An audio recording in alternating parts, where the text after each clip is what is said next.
Tell me about the Enceladus Life Finder proposal. Yes, I'm part of a New Frontiers proposal called ELF, or Enceladus Life Finder.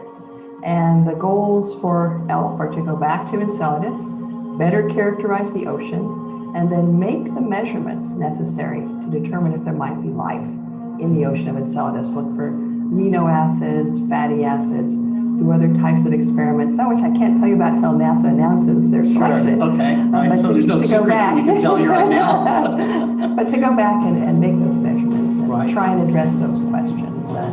And then maybe pave the way for a future mission, maybe a sample return mission, or maybe a lander mission. Maybe, can you imagine landing next to a jet, putting out your cup to collect the bits coming from the plume, pulling them back in and doing the analysis? Perhaps a lander would be a really cool next step too.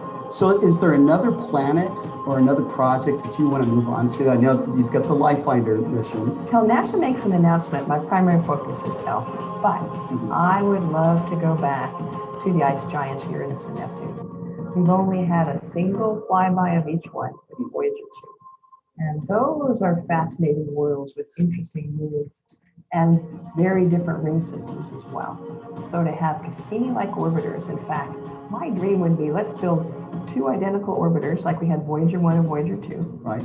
We launch them together, they fly out to Jupiter, but then they come apart before they get there. One goes off to Uranus, the other one goes on to Neptune. So you fly 2 orbiters at the same time with the same flight team and reveal interesting things about both worlds at the same time. You know, we just had a snapshot of Uranus and and like a Neptune. glimpse, right? Just a tantalizing glimpse. We've seen on Neptune's moon Triton, we saw active geysers. Do we have another ocean world around Neptune? So we need to go back and answer that question.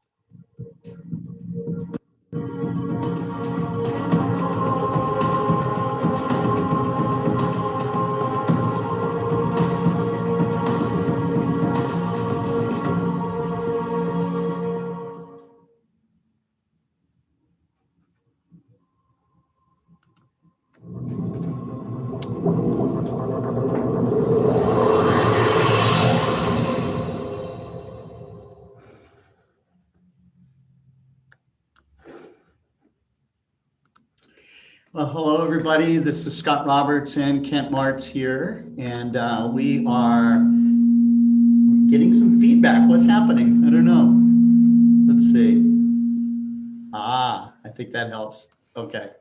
Anyhow, you know, I upped the volume a little bit because I felt that the audio coming from the video that I was running was a little quiet. So, but I think that that's better now. It's Friday, and we are here to talk more about Universe Sampler with the Astronomical Leagues program. Kent's been kind of going through it step by step, which is really cool. But we wanted to talk a little bit about our auctions that's coming up, and I think you had a couple other things you wanted to talk about as well, Ken. Yeah. What do you want to talk about first? Let's talk about the auctions. Let's talk about the auctions. Okay, let's talk about the auction. So we started last week with some test auctions and refining our internal processes and things like that. And we're going through the warehouse and getting one-offs and stuff that's, you know, good stuff that we haven't sold in a while, and that presents opportunities for our customers. And if you go to our website, under sales, there's an auction tab. And heck, I might as well just share my screen real quick. How about that? Yeah, do that. That reminds me, I want to share my screen about something too. Okay, so there we go. So screen's up.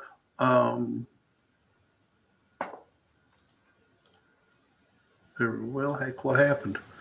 Yeah, what happened? I'm showing you, showing me, showing you, I think. There we go. I clicked on the wrong tab. Okay, so if you go to sale and to auction, you come up to this page. And as you can see, we're offering an auction on a Bresser 6-piece 70-degree eyepiece. Now, these are not waterproof eyepieces. These retailed for, let's see, do I have it? I think it was $500 or something like that. I see. You know, we have them as a buy it now price of $299. So there's only one of them. If somebody wants it, they can buy it for $299, or they can participate in the auction. Yeah, and they're decent eyepieces. They're multi-coated, 70-degree apparent field. You know, well made. You know, eyepieces, extremely sharp, high contrast. No, they're not the waterproof eyepieces, but then they're good eyepieces. So they're good ones. When I was, but for the price of one very nice eyepiece, you can have what, 6 eyepieces? Is 6 that right? really good eyepieces. Yeah. So I was when I was going through looking at pricing and how many we sold, we literally sold hundreds of these kits at one point, and this is the last one that I know of. Comes in a nice box. It does not come with an eyepiece case, so if you buy it, you can need to buy an eyepiece case maybe with it to go with it. Now, all the auction items come, shipping is not included. So you have to cover shipping as well. But, these cases we're shipping them for, I had that page, $15, $18. So these cases that we sold last week are still, they're not bad to ship in the United States. We've got another one of these mounts that's going to be coming up probably in a couple of weeks. I haven't scheduled it yet. Yeah. So the eyepieces are up right now. Next item's coming up. We're going to have a Bresser Messier AR-127, which is a 635 millimeter f5 refractor, has a 2-inch rack and pinion focuser, an 8x5 finder, and comes with a 25 millimeter Plossl eyepiece. And that's going to be coming up. Didn't be surprised. These are pretty good prices. We're also going to have a Bresser Taurus 90, which is an F10 3.5-inch achromatic refractor. Wow. Yeah. So it's a It'd F10. be great for a planetary scope. That long focal length is going to be really good for planetary. Yeah. Yeah. Exactly. It comes with, and I haven't opened the box to look at it, but I need to open the box, but the description we have says it's proprietary MPM mount that can convert from an alt-az to an Equistor. I haven't had my coffee today. I haven't had any coffee in years. That changes. That's the problem. That may be the problem. That converts from an alt-az mount to an equatorial mount for both terrestrial and astronomical use. So that's out there. I'm sure it sort of looks like an equatorial, but it can be leveled out and used as a terrestrial as well. We're also going to have a Bresser Messier F98 102 millimeter. So it's a 1,000 millimeter focal length refractor, 2-inch rack and pinion, 8x5 finder, illuminated scope, and again a 25 millimeter 1.25-inch eyepiece. Yeah, so kind of like a super planetary type of telescope. Yep. It's cool. And so additionally, and I think this will probably hit early next week, we were digging around in the back, and Tyler Roberts, and Scott doesn't know this yet, Tyler Bowman. Tyler You mean my brother, Tyler Roberts? Yep. I think it's your cousin.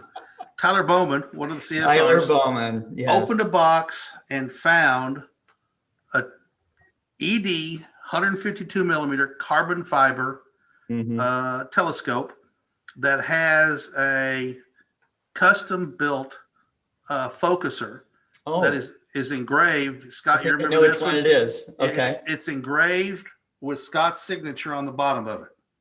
So Scott doesn't know we're selling it to clear out the space in the warehouse.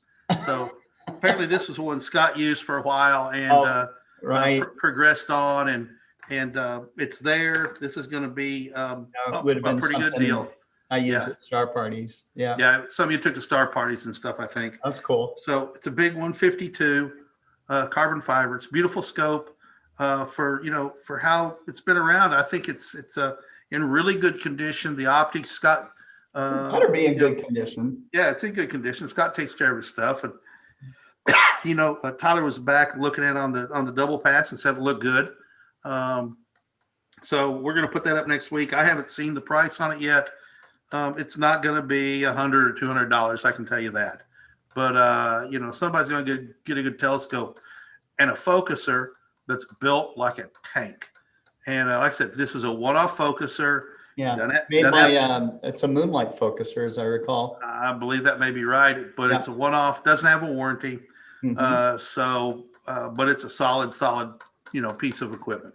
So that's what's coming up. I know they're working on some other stuff to get up next week as well. I'm going to be gone Monday, Tuesday, Wednesday for a spring break vacation. Just going to hang around and try to stay off the computer and my cell phone. So they're going to, Tyler and Scott and a couple other people are going to be trying to get some more objects up or items up as we go through the warehouse. So that's out there as well, but some really good items. There's some other cool stuff on the horizon that I've been looking at. These cases that we sell, there's going to be more of them come up on the website. They're good for, they were originally built for the original Explore Scientific telescopes, the EDT, which I guess we lovingly here call the TEDs because EDT just doesn't say anything, edited, but you can call them TEDs and going down the road. They're built for those, but they'll hold like the ED80 scope will hold an ED80 current telescope if you do a little bit of shaving of the hard foam inside. And these cases are solid cases. They're not made with the pluckable foam that, after 4 or 5 years, it starts falling apart and it doesn't hold anymore. This is hard, standard. Y'all have seen the really good foam. That's what these cases have in them. And definitely you customize them for whatever. And, they went for pretty inexpensive, but again, all these things do have a buy it now price. So like these eyepieces for $2.99, somebody wants to come in and buy them right now, they can buy them right now and the auction's over with. So that's where we stand on the auction. Mm-hmm. All right, so. Great. There's something I wanted to share too. All right. I was looking at my Facebook pages and let's see. Yeah, here we go. Here it is. It's the first photo that I've seen, or well, not the first, but one of the first photos I've seen where somebody has got one of our observatory tents and has set it up in their backyard. And so I thought this was very cool. This is Ernie Jacobs. And I saw this on the Explore Scientific users group page, which is, it's not an Explore Scientific, this is really an independent group. But I thought this was fun. Look at that telescope, man. I think looks like an ED80, but it is decked out. So, yep.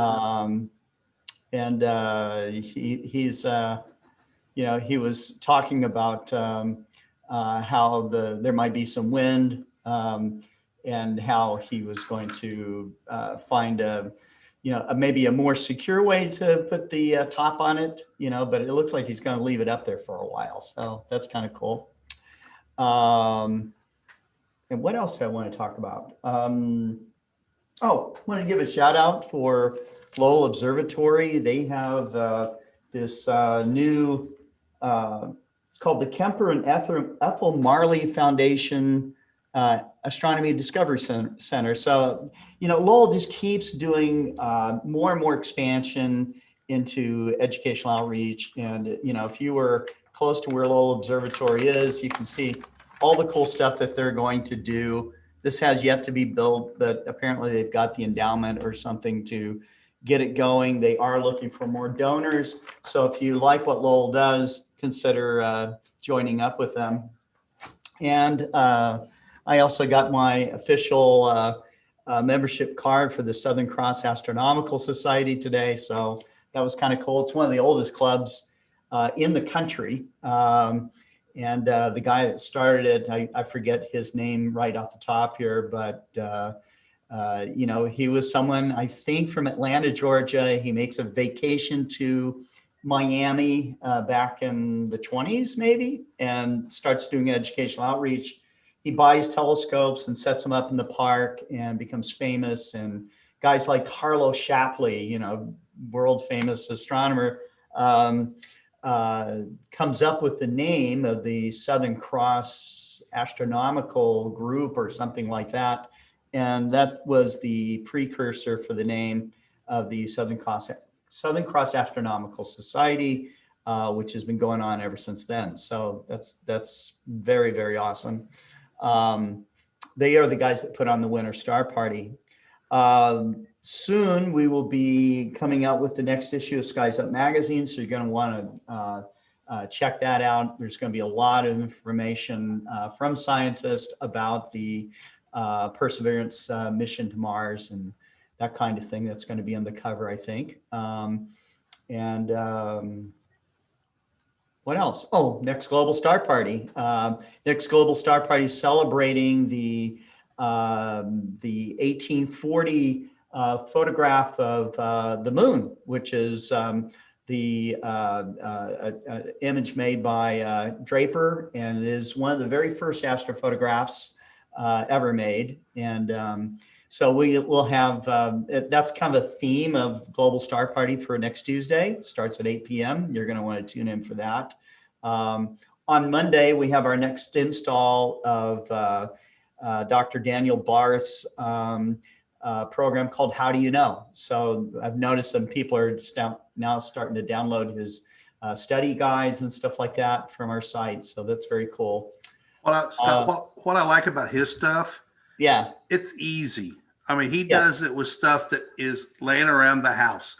You know, like the demonstration of how do you know the moon is round? He did it with like a little kid's ball and quarters or nickels or something taped all the way around to prove that it's round. You know, it's just brilliant stuff there Daniel has. Right. Yeah. So very cool. I want to, I think I've given all the shout outs right now that I can think of. That's it. Get us today. We get something every day here, which actually deserves some attention. So we'll try to do our best to do that. And I should probably give some attention to our viewers today. We had James the astrophotographer sign on first. It says, good afternoon, happy Friday. He said he just got home and he's scrambling to get everything loaded for a beautiful night. Okay, that's great. Randy Dodge says, goodbye, winter. That's great. Mike Wiesner, Nova in Cassiopeia discovered magnitude 7.8, I think. You guys should look that up. That's going to be cool. Cameron Gillis is on. Happy Friday. Wajdi Zara says, hello, American. Okay. Yes. Hello back.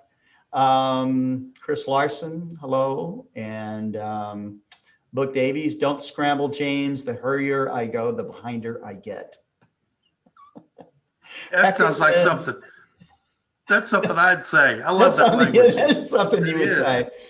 Pekka says, good afternoon from Stockholm, Sweden. You have become my second family. I meet you more often than my ordinary family. I like it very much. Pekka and I talk back and forth. Don't get us in trouble with your family. You know, Pekka and I message each other, you know, every once in a while. Well, that's cool. That's cool. You are family, so that's cool, man. Harold Locke, hello from Scripps Radiology. Mom's getting an ultrasound. Harold, if you're down to Scripps down in San Diego, that I used to love to hang out down there. You know, it's really cool. Not at radiology, but the Scripps Institute, they have an aquarium down there. You know, it's a beautiful campus. It's great. It's beautiful. Martin Eastburn says hello from East Texas. And let's see, Beatrice Hines is with us. She says hello, everyone. That's great. And Pekka says that I guess the supernova or the nova discoverers were Japanese discoverers. So that's something worth checking out. And what other comments here? You guys are talking to each other, which is cool. Harold has a comment. Harold Locke. Hey, can't learn to use the ES Planisphere. It is awesome. And the red light flashlight is awesome. And a mellow, easy red light. Ah, that's good. Mission accomplished with that thing. And yeah, somebody's laughing about Tyler Roberts. Well, and Charlie Walsh is watching. Ian McLennan. Hey, Ian, it's nice to have you tune in. Hey, Ian. To have you on the show. So Ian is from Ian McLennan, the consulting, and those guys, him and Bill Peters, do some of the most amazing installations of educational outreach facilities, planetariums, all kinds of stuff. And they've been involved in small and large projects, really interesting people, and very interesting work that they do. Daniel Sanchez, hello everybody. My question, how can I set up a Maxitov Cassegrain telescope for deep sky and planetary astrophotography? Well, it depends on what kind of deep sky astrophotography you want to do. If it's small objects like planetary nebula and small galaxies, small tight globular star clusters, you're in luck. You want that. You want long focal length. And so it's just, Daniel, it's going to be a matter of getting a nice mount so that you're tracking very well, because the longer the focal length you have, the better your tracking needs to be. So, I would recommend something with a very precision, RA drive system. For my own setup, I use a Losmandy G11 with a PMC8 and something called the Telescope Drive Master. So that's, and that may be overkill for your Maxitov Cassegrain, but I'm driving just a 4-inch ED-APO on it. So that's something that, if you want more advice on that. Now there's other great mounts out there too, but that's what I would recommend myself. So at this point, Ken, I'm going to turn it back over to you so that we can get started with your segment on Universe Sampler. Well, I in my excitement to talk about all the cool auction items, I realized that we also have a sale on. Oh, What? An astronomy company with a sale? And especially now. Yeah, Michael Beeler. Most of the companies in our industry are back ordered on all kinds of gear. So Michael Beeler at Astronomical sent an email out this morning or last night. That said, it's been a long time since he's seen a sale from an astronomy company, probably 6 or 8 months potentially. But Scott and I were sitting around last week talking, and we hadn't had any sales in a while, and he said, go find some eyepieces that we got good stock of and let's put them on sale. And so that's what I did.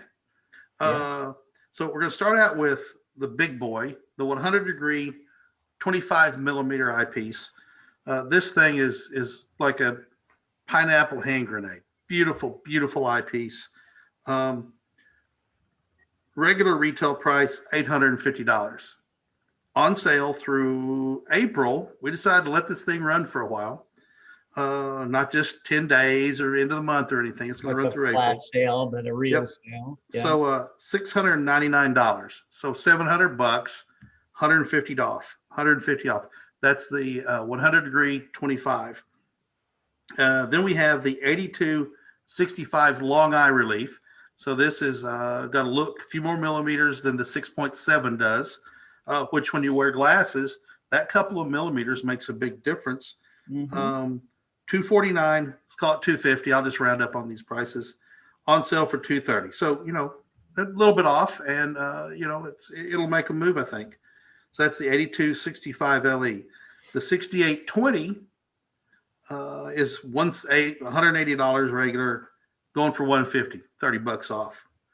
The 6214 long eye relief, again, a few more millimeters, and is regularly $109, on sale for $89.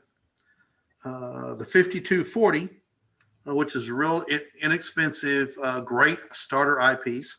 All of these are the Explore Scientific waterproof eyepieces that Scott says do not put them in the dishwasher, although he has a friend that does. Yeah, for real.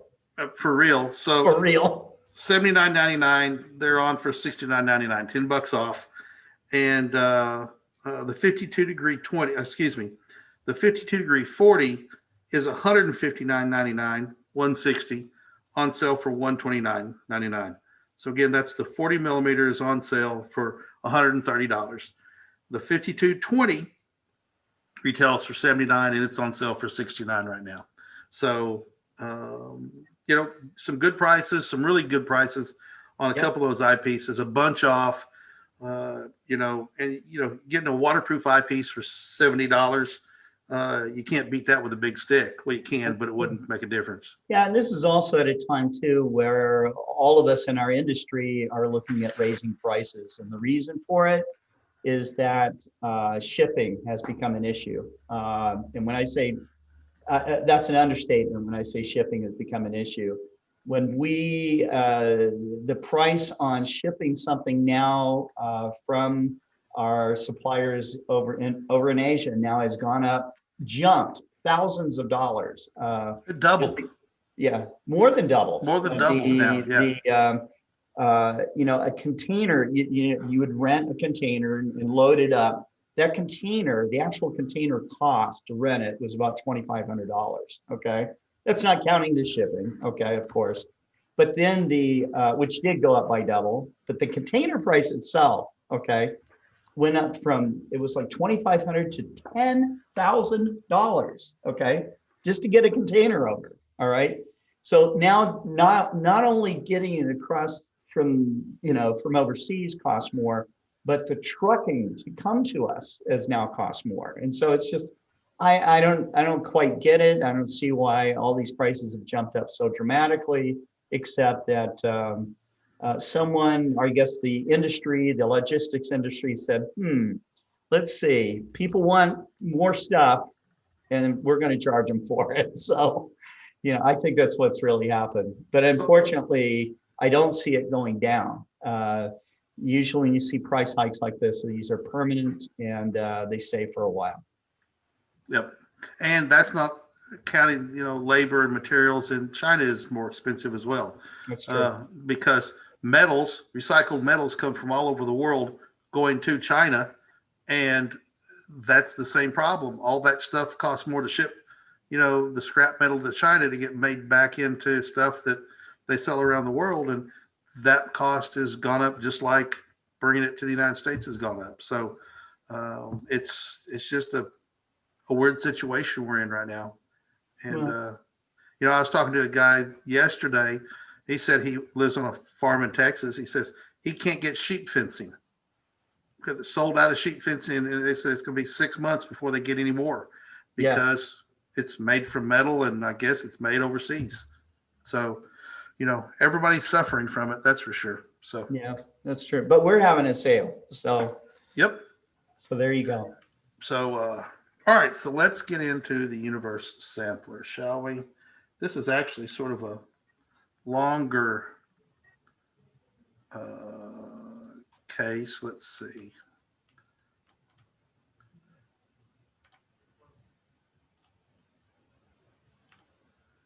There we go. Can you see that? Yep. Okay. So let's start in the front. I just rolled it. We're doing lesson number 4, star charts and constellation. Nope, I didn't change that. See, there's always a mistake. Maybe that's my only mistake. We're actually doing angular distance, measuring angular distance. And this is the Universe Sampler cover. This is a Universe Sampler is a book from the Astronomical League that all of you need to go and buy for a whopping $13. It's a great way to support the Astronomical League. And you get this cool book that's a wonderful beginner's thing. I read it every once in a while, just sort of to keep my knowledge solidified. There is an observing club through the Astronomical League. And Pekka and the other folks overseas can become independent international members of the Astronomical League. I don't want to quote a price. I'd be wrong or I'd be right, but I don't want to be wrong, so I won't say. But you get access to these clubs and you can go through the book and do what it says in the observing club, and you get a certificate from the Astronomical League. So pretty cool way. Scott, are you getting those links to put up? I can put them up. Hold on for a second. Yep.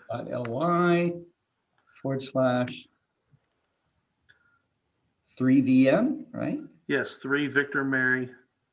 NGHU. Okay, so there's that one.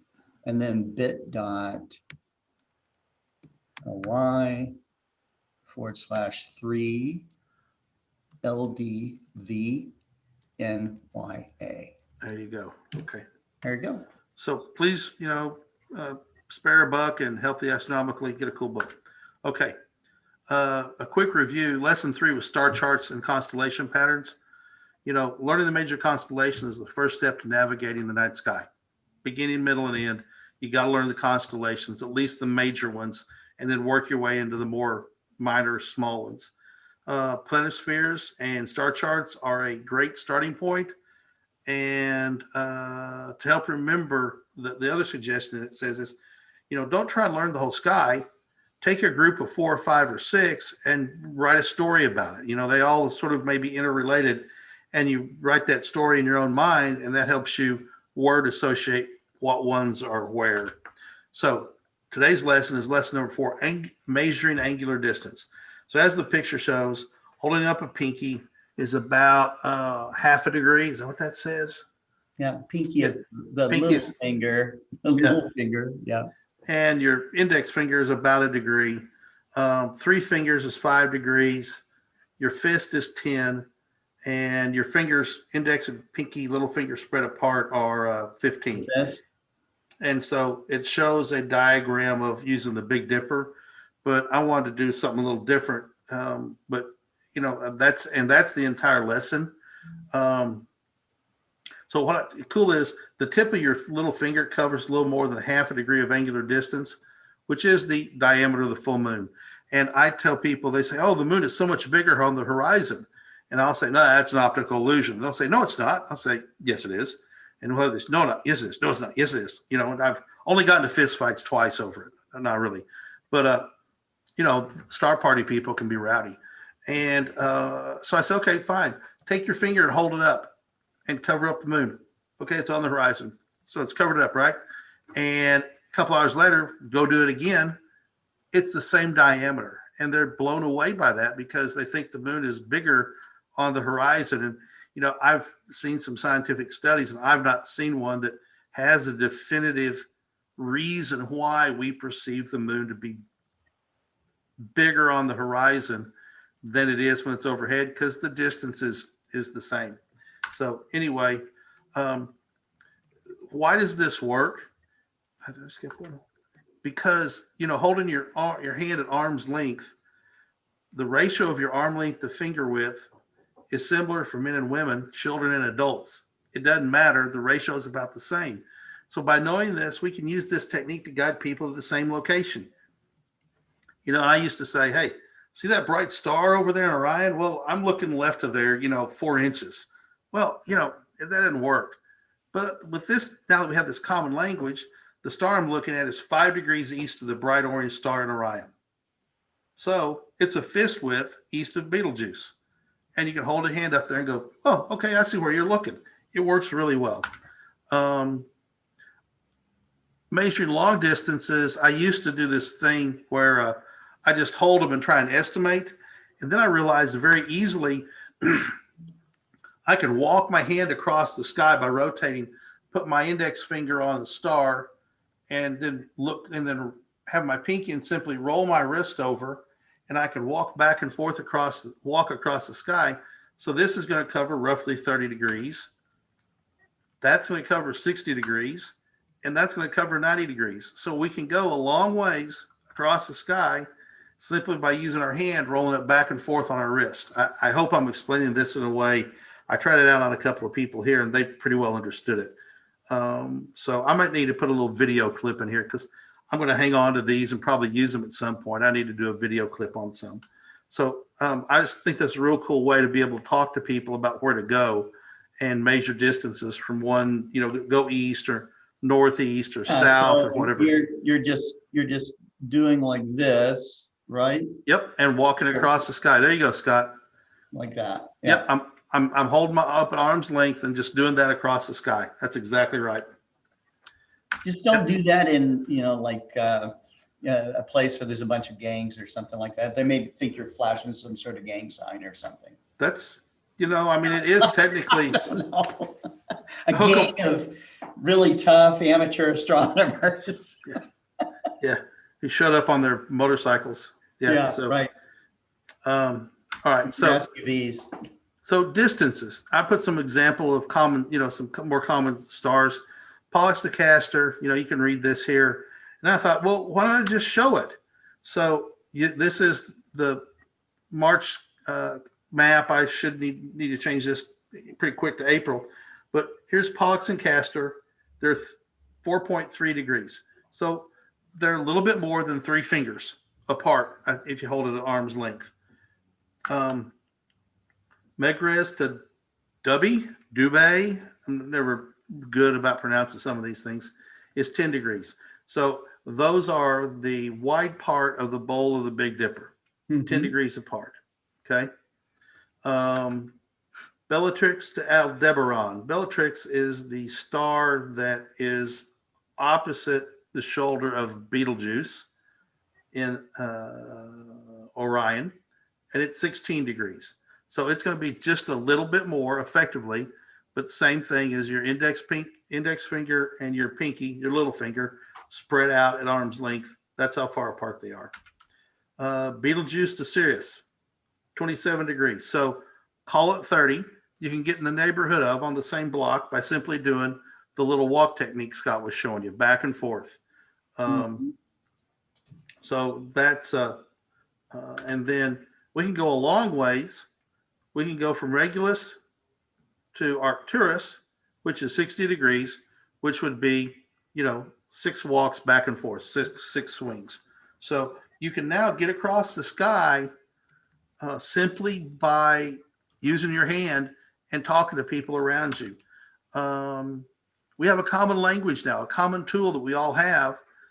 Practice indoors a little bit, because I was doing it here in the office, measuring from corner to corner how far it was, and from where I sat to the corners of my office measured 90 angular degrees, and I thought, there's no way.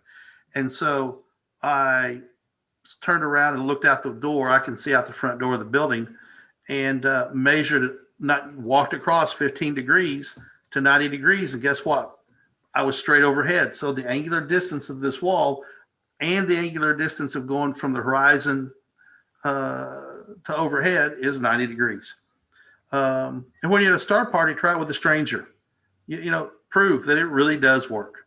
So you got to just remember the numbers. 1 finger is 1 degree, 3 fingers is 5 degrees, a fist is 10, and spread index and pinky is 15 degrees. You remember that? You're good to go. You have you're good to go. So could have it tattooed on your fingers, I guess, with some instructions. That might. We could try. Why don't you do that, Scott? I'll pay for it. You'll pay for it. Yep. And since it's astronomy, I can write it off. You can write it off. Probably write off on my taxes. All right. So there'll be a joke in there somewhere. Yeah, there probably is. So next week's lesson 5, and this is this starts getting a little bit more complicated. The universe sampler builds on concepts. Yeah. And now we're going to start talking about right ascension and declination and much more. It's a much more complicated lesson that Scott's going to get to give. So, because I won't be here. Because you're going to be on vacation. So I'll be on vacation. Yeah. Out of cell phone. And where I'm going, there's no cell phone service. Darn it. Yeah. Although. Maybe I can have like a telegram sent to you while you're out there.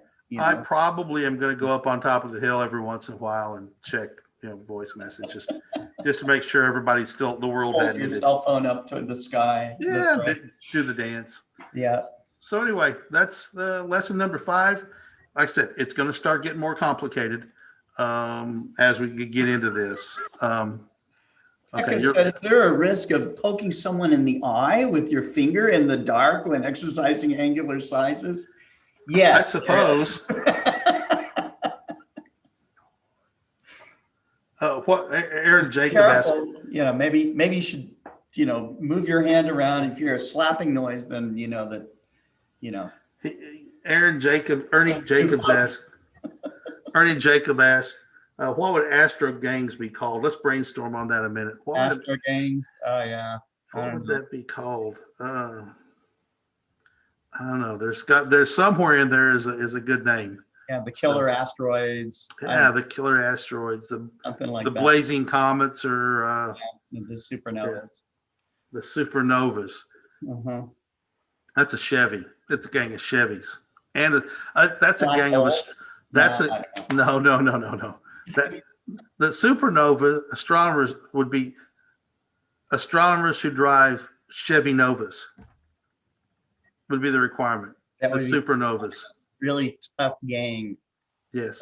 Chevy Nova driving amateur astronomers. Yeah. Well, I'm glad we don't have fun. I'm glad we don't have fun around here. That's right. All right. So lots of stuff going on. Auctions. Yep, that's right. Auctions, eyepiece sales. Looking at on the horizon, starting to see some forecasts for some products to come in. Yeah. Look like we're going to start getting some restock of a few things in May. I'm not going to talk about that stuff till it's already on the water, because until it gets on the water, it's not moving. And once it starts moving, we can, tell people what's going on.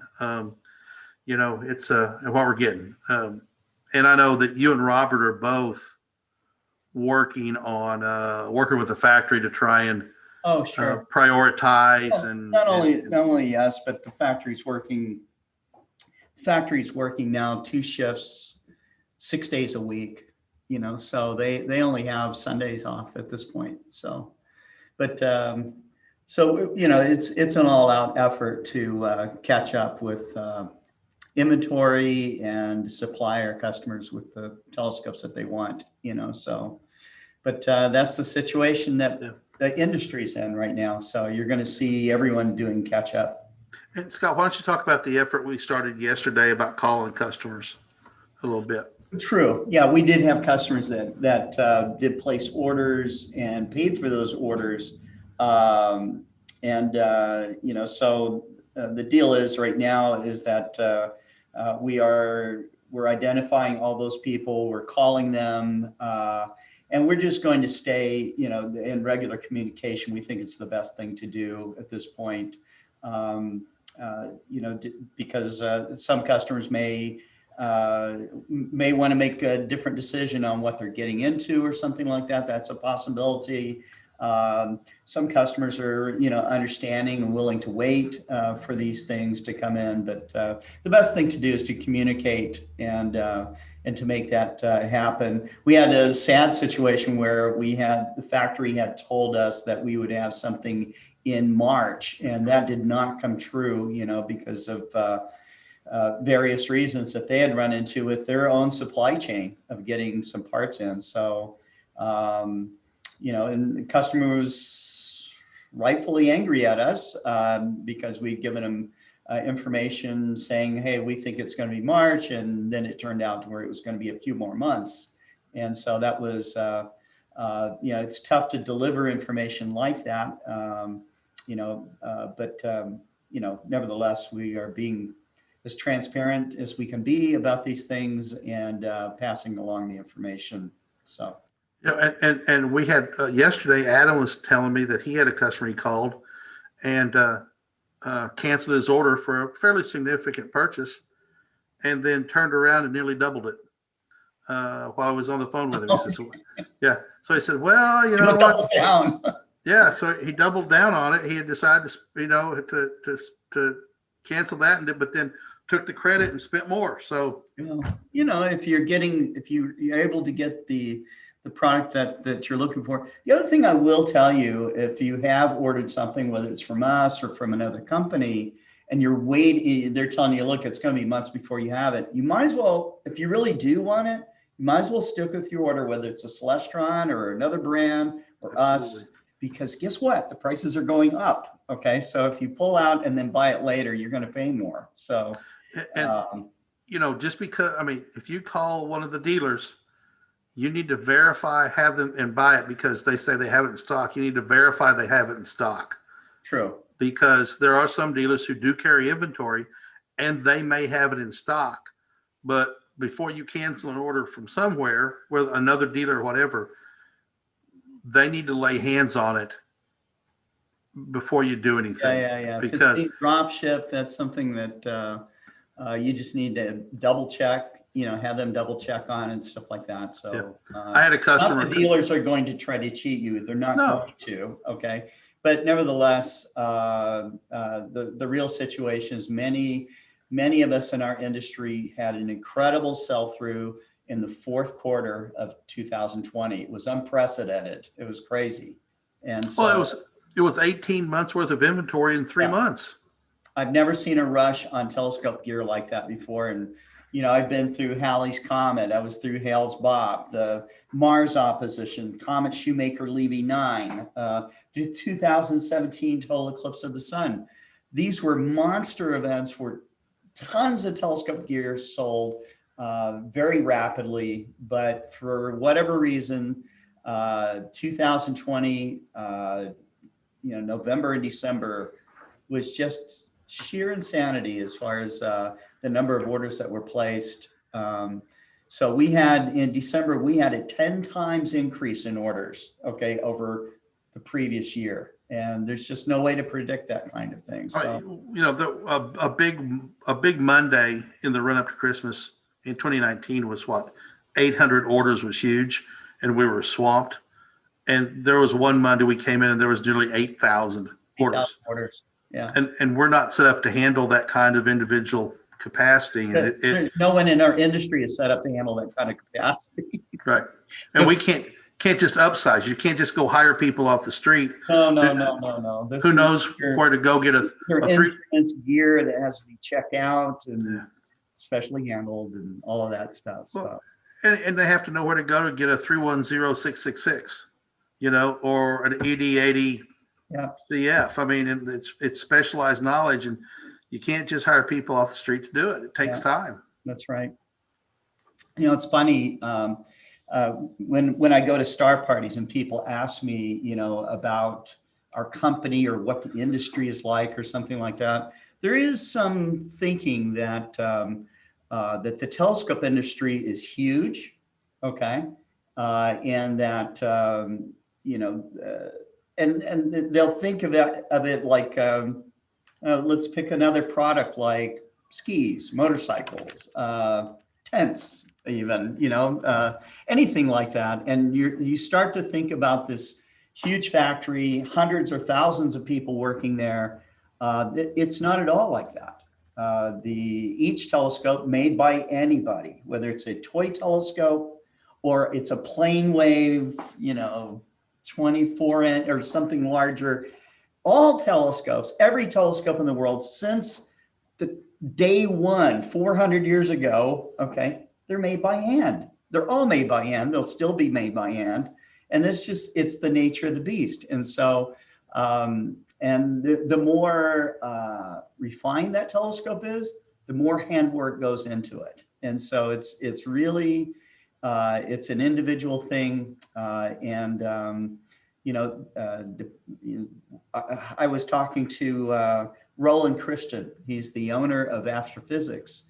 And we were just, you know, we had this conversation about what customers think of, you know, of telescope companies. And he says, well, I don't know what they think of my company. And I said, well, you make some of the best refractors in the world. And he does, okay? They sell for much more than our telescopes do. But there is about an 8-year waiting list to get one.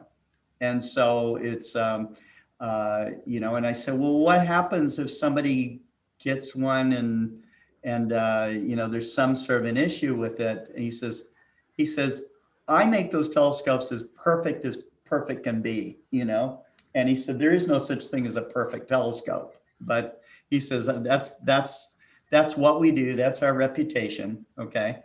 So he said, you know, if someone doesn't like one of his telescopes, he said, you know, there's always somebody else that really does want it. So, you know, we'll make good use of it. Our telescopes are made, you know, he actually makes telescopes that are beyond the diffraction limit. We make telescopes that are diffraction limited, you know, and we guarantee that they are. And so, you know, if you want to know more about that, you know, that's room for another discussion, but diffraction limited telescopes perform as well as the atmosphere theoretically will allow them to. Can you make an optic even better than diffraction limited? Yes, you can. But there's only rare times where you can see that performance really come through because the atmosphere itself just doesn't allow it, you know, so Scott, except under really rare conditions. Scott, so in terms of, I mean, we provide an interferogram, you know, after a certain period of time. Yeah. In terms of that, you hear the term quarter wave, which is diffraction limited. Anything better than quarter wave is better than the seeing conditions you're going to get, unless you're on top of. Usually, I mean, I have looked through telescopes under extremely steady conditions. Yeah, Mount Palomar. You know, out in the desert. Palomar, you know, I've been at a winter star party when we had sub-arc second seeing. I've been on Mauna Kea where there was sub-arc second seeing conditions. Most people get on a really good night where it looks like the stars are hardly twinkling at all. We're talking maybe an arc second seeing. Most people get 2 arc seconds of seeing. Okay. But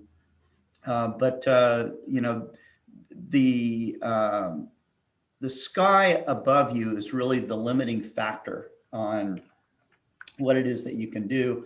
Once you hit a diffraction limited telescope, you will see a difference between a third wave or a high third wave optic and a diffraction limited telescope. Seeing the difference between something that's quarter wave and, let's say, I don't know, 8th wave, 6th wave, is tough to see unless you have conditions that are perfect for it, so those are the issues. But I have looked through the telescopes like that. They're extremely fine.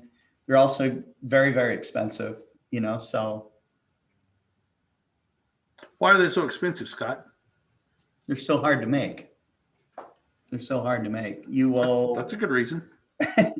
You can go through lots of glass before you finally finish off, a set, or you can start off, maybe you have a good set, but still it's just really hard to get everything all dialed in, especially in a refractor.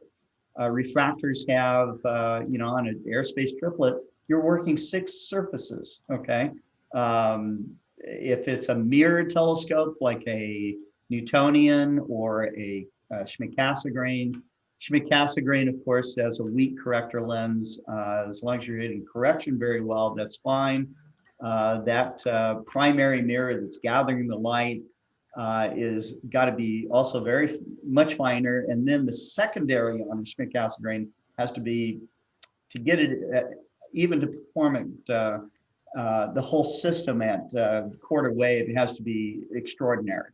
And because that secondary on like an 8-inch f10 Schmidt-Cassegrain is a 5-power secondary. So everything that it's getting is magnifying it 5 times more, so that's the deal. So a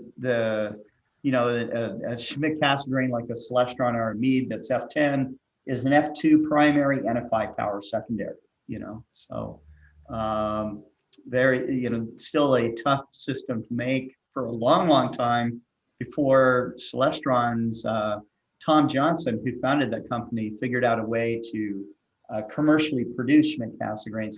It was thought that it couldn't be done. It was just too complex. Refractors is also another, that's an art form. You don't see a lot of amateur astronomers making refractors. It has been done, but most amateur astronomers will make a Newtonian because they're only running 1 mirror, 1 curve, and then they've got a flat, so. And making good flats also is not quite that easy, but and these days too, I see fewer and fewer people actually making their own, It's used to be a once upon a time much cheaper to make your own. For some reason, now it's much cheaper or about the same price to just go buy one, and it's done and it's under warranty and all of those things. So, well, All right. Ken, anything else you'd like to add? No, go buy some eyepieces. Go buy some eyepieces. Yeah, if you wanted to get some great visual views, we got spring is starting to come upon us, and before you know it, the summer Milky Way will be up, and so definitely a lot of fun to go poke under the Milky Way skies and see that. Every time we talk about the Milky Way, though, Kent wants to talk about protecting dark skies. You got anything to say about dark skies today? Most of these people have probably heard my gig before, but it never hurts to say it. We have to unify and start pushing dark skies, or we have to start dark skies. We just have to say it. Look, fight light pollution. Find ways in your community to talk about with your neighbors about light pollution and raising awareness. That's where it's going to start. It's going to take a long time. It's going to take a lot of effort. You never know when that one person knows the president of the United States and says something to him, and we get a national, dark sky bill. Never know. Never know. Hey, Never know. I view myself as sort of like a Johnny Appleseed. I try and plant ideas with a lot of people, and some of them are going to grow into apple trees, and some of them are going to get eaten by birds. But you just keep plugging along. All right, so there's my spiel. There's your spiel. Okay. All right. You guys have a great weekend. Thanks for tuning in tonight. And we will see you Monday with Dr. Barth for another How Do You Know segment. And of course, on Tuesday, Global Star Party comes back up. So have a great weekend. Keep looking up, and wishing you clear skies, and take care. Bye, everybody. Bye.